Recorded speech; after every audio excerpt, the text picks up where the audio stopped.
Welcome back to the UK Journeyman Save. In today's episode, we have one game. We're going to play our UEFA Super Cup fixture against Real Madrid. We have done the transfer window. Like I said, there wasn't going to be a whole lot of business to do, so we've kind of done it off screen. Usually, we would always do a transfer special, but at this point, we are just laser focused on winning the Champions League this season. We are, of course, in the Champions League, but we do have a UEFA Super Cup game to go to first. We've gone through pre-season. That all went well, and we also beat Liverpool 2-1. In a Community Shield game as well. So we're coming into this just 3 days later, but we are full of good feelings, thoughts, I don't know what you would say. Good dynamics, good squad dynamics. We're all very happy. Well, yeah, we're excellent. We're excellent. So just to show you, to go over what we have done, I guess we'll go over the exits first. If we take a look back, obviously Gilberto Mora, his transfer through to Arsenal went through, so we've got 40 million for him. Demolier, the backup goalkeeper, he left for Dortmund for 11 million. We then sold Jack Ross, who was someone we've never actually even played.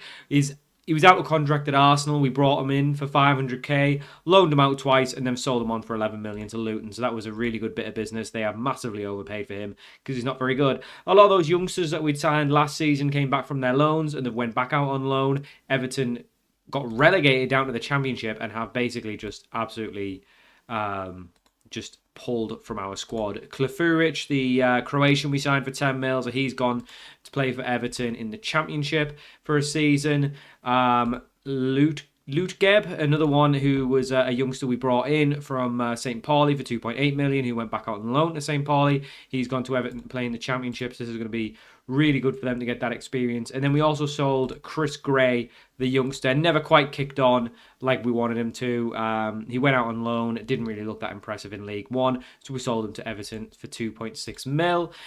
We also loaned out Piotr Lizovsky. He was on loan to Lech Poznan. Obviously, we signed him for 5 million, loaned him back out. He scored 20 and 28 in the first division, which is the second tier in Poland. He's then went on loan to Legia, where he's got 4 goals, contributions in 5. So he looks like someone who could definitely be a part of our squad in the future. Luis Felipe also went out on loan. He never really cemented himself as a proper player. I think he's probably just a little bit too short at 5'11" to be a centre-back in the Premier League. So he's went back on loan to Botafogo. There's also a 30 mil optional fee on the loan as well. So if they pay 30 mil, well, we'll have doubled our money, so it's not the end of the world if Philippe goes. All of that being said, we've only brought in 3 players. So the first one is Ander Astralaga. He was out of contract at Real Betis. He came in on a permanent. He's our Demolier backup replacement. So we've got him on a 2-year deal. We then signed this guy, Vasily Deutscher, is a German attacking mid. We're retraining him to play left attacking mid. 4 stars of current ability, and he's a wonder kid and he can improve significantly. So he was a hell of a signing from Nuremberg, where it was playing in the second division last season, but he's come in and he scored in the Community Shield game against Liverpool. So that was a great signing.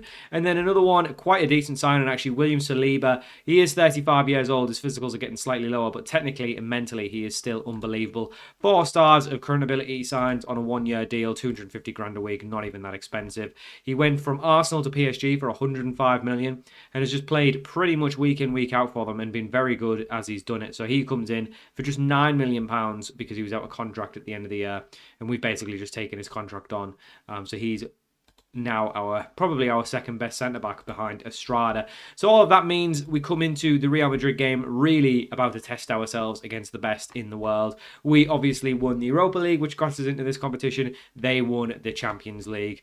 A couple miss out. Ben Seeger is picked up a knock in pre-season, so he's going to be out for a couple of months. Marty also picked up an injury as well, so he's going to be out for about 3 weeks. Paddy Moore is just getting back from injury, probably another couple of weeks before we see him. But this is the team we're going with for the game. It's pretty much the team that played in the Community Shield. We've got Torres in goal, back 4 of Malik, Estrada, Saliba and Patrak, Charles and Ngoma in midfield, and then Jakob and Deutscher on the wing with Haaland and Garcia up front. Obviously, our bench these days looks like this. We've got Estrada, Richter, who's going to be basically second choice right back / centre back, Pearson, centre back / left back. I believe have promised him, if someone comes in for 81 million, that will sell him. Another promise we've made actually was to Estrada. Real Madrid put in a huge bid for him, 100 and something million. We actually pushed them all the way up to 175 million.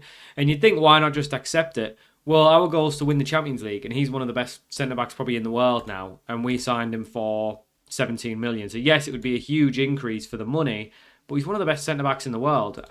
We're a big club. We should just be keeping these players, not selling them. So even though, yes, it would be good for the finances, ultimately, Man United money just seems to siphon out anyway. So it really, the money, to me, it doesn't even matter. I just focus on winning games at this club. I don't even care about the finances. Usually I'm very, very eagle-eyed on the finances. I'm very locked into not overspending, making sure the club's running well. But with this club, honestly, I kind of don't even look at it. It just kind of does its own thing. And I've never really had any issues because there's a huge amount of sponsorship comes in at the end of the year. Yeah, 183 million now. And I haven't really spent that much this season either. So I've actually been quite a good boy. But yeah, so we've got him, so he can go. But Estrada is going nowhere. Hincapié is still here. We've got Bellingham on the bench, who I don't know why he's on the bench actually. Get you in for Che Charles. That was an oversight. He might have been injured, I think, in the last game. We've also got Che Charles on the bench now. Guilhem, of course, Carrizo and Lamani as well. So we've definitely got some options. We obviously have a bit of interest in some of our players, but we have no reason to sell them. I think our squad is good enough to win the Champions League. But this is really going to be the litmus test. If we get walked over by the team who just won the Champions League, then we're probably not there yet. But if we give them a good match, if it's even if we narrowly lose, we're probably about right. So I want to win the Champions League. Still quite a few recognisable names in the Real Madrid side. Our former boy Dorgu playing left back as well, but obviously their former boy Bellingham also in the side. So we've got a couple of names. Deutsch is an interesting one. Obviously, he is an attacking mid, so I guess we'll just kind of see how he goes. But looking at him, we don't play an attacking mid, so I was kind of hesitant to sign him. But for that amount of money, for someone who's already a star Premier League player at 19 and he's going to get better, it just made sense to bring him in. We can retrain him, and if he doesn't kick on as ability wise, even if he just becomes a really good left winger, that's definitely a position we need because Ben Seeger's 31 and behind him, we don't really have anyone brilliant. And Bellingham gets himself forward. He's not scored a lot of goals last season, but he'll be desperate to score against his old side.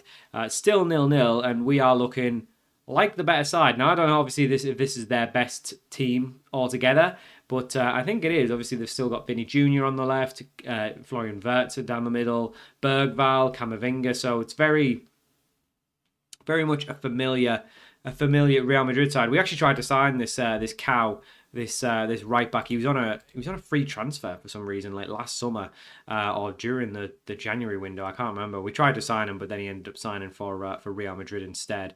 But so that's an interesting one.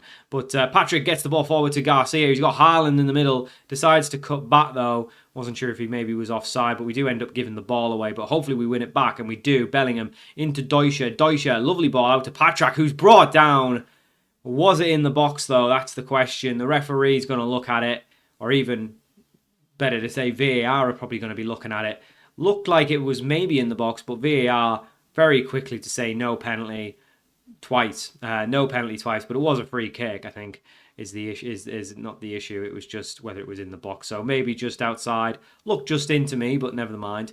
We won't criticise it too much. Obviously, this game really is more just a tester for us. Obviously, winning this is nice. It helps us, but and it keeps off obviously the good momentum going. It shows us that we can beat these sides, which is good. But ultimately, winning the thing, it is kind of just a bit of a pre-season. I thought there was no fans in the ground there for a second. I don't know where we were, but no, they've loaded in. They've loaded in. Not a great half in terms of excitement, but hopefully we can get a winner at least, and at least this shows us defensively we are much stronger off than we used to be, because we would have previously definitely conceded quite a few to this team when we first joined. And that's great work from Patrak, who's now racing forward, needs a few striker options in the middle. He kind of just gets tackled and loses the ball. It didn't really look like anything great. And that's great work from Saliba, exactly why we signed him. Good ball over the top to Garcia, who hits the post. And I think he must have been onside because the referee, the assistant on the far side didn't raise his flag, the linesman. So even though I wasn't sure if he was onside or not, he must have been onside. But but unfortunately he has missed there. So obviously we'll be probably better off once Paddy Moore is back. But Haaland's actually been one of the better players, so obviously quite interesting to see how that gets on. Probably need to take Deutscher off. Doesn't look like he's having the best game, but we'll leave him on for now because we don't really have another left winger anyway. With Mora gone, Wirtz swings one in the back stick, and Ngoma does really well to get it cleared. Malik also does well to keep it in on the byline. Turns, cuts back, and plays it to his fullback on the other side, Patrak, who's now played it to Malik, who gave the ball away in a very silly position there, and then a very quick turnaround from Real Madrid. Get the ball in behind, but I think their player was offside anyway, so it wouldn't have mattered even if he had finished. But yeah, that was a bit poor from Malik. I guess we will have to take Deutscher off. He's looking like he's having an absolute mare. Lamani, I guess, is going to come on for him. Really more of a striker at 6'6" or whatever he is, but hopefully he can come on and do something good. You never know, he might be able to get, like I say, win a header or something in the box, something like that. He doesn't necessarily have to play well, as long as he gets on the end of a set piece. Still 0-0. We could be going to extra time here. Haaland on at the ball, but it is the 75th minute. There's still lots of time left to get a winner. Bellingham on the ball, plays it to Ngoma. Ngoma goes backwards to Estrada. We're looking like we're just struggling to just beat the press a little bit here, but Ngoma, with many men around him, plays it to Lamani, who plays a lovely ball through to Garcia, who takes it first time.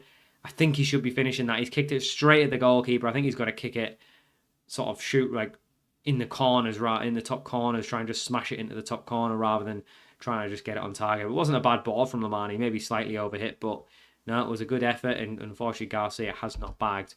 We haven't got long left, so I guess we'll have to try and make a sub. Carrizo is going to come off for Jakob, who's not had a very good game. We'll also bring Guilherme on for Ngoma. Charles can come on for Bellingham. And I guess we'll bring Richter on for Malik as well. So we'll make all 5 subs. I mean, it is essentially a pre-season game. So I think at this point now, before we've made the subs, we can say we are good enough to stand toe-to-toe with Real Madrid, even if we lose it late on here. I think it's fair to say we are good enough to we could have easily won this game had we had Garcia in a bit of better goal-scoring form. I think they're going to score this free kick. I've just got a feeling. They play it short. It's knocked around the box. And yeah, they finished it. I think there was no question of it being offside. They moved it really quickly. But unfortunately, Real Madrid do score, and it looks like they're going to win the game. Not the end of the world. Like I say, I think we more than held our own, and I think, yeah, disappointing to lose, obviously, but on another day we would have easily won that, so I'm not too bothered. We're not going to watch this. Real Madrid lifting the trophy. Well done, lads. Another Super Cup for you. Yeah, like I said, pretty much what I've just said there in the teams. It would have been nice to win, but I think we've more than proved we are good enough to stand toe-to-toe with the team who won the Champions League. So I think we've got a good chance of doing well in that competition this year, and that's going to be the main aim. So we're really not going to show any Premier League games. It's going to be just Champions League. So I'm going to continue forward off camera. When we get to our first Champions League game, then I guess we'll come back for that and check in there. Or maybe not the first one. We'll come back for a big Champions League game anyway. But yeah, we are going to get through these seasons pretty quick. I can start to see viewership and just general interest in the series is dying off a bit. So we want to get through this a little bit quicker, but hopefully we can win the league win the Champions League this season, because otherwise we're gonna have to just keep doing season on season. There's no guarantee we do well. There's no guarantee we win it in the next couple seasons. So realistically, I'm desperate to win it because I want to move on to a new series as well. Mainly because I think interest in the series has died down a bit. But that's just the way it goes sometimes with these longer series. I think the attention spans of people today long series like this does struggle sometimes to retain interest. I think if you look at any big channel like Lujo or Work the Space or anything like that, their first videos are always really high, and then the more and more episodes you make, the less and less people watch, because I suppose if you just get a bit behind, get a bit caught behind, then you struggle to catch up as well.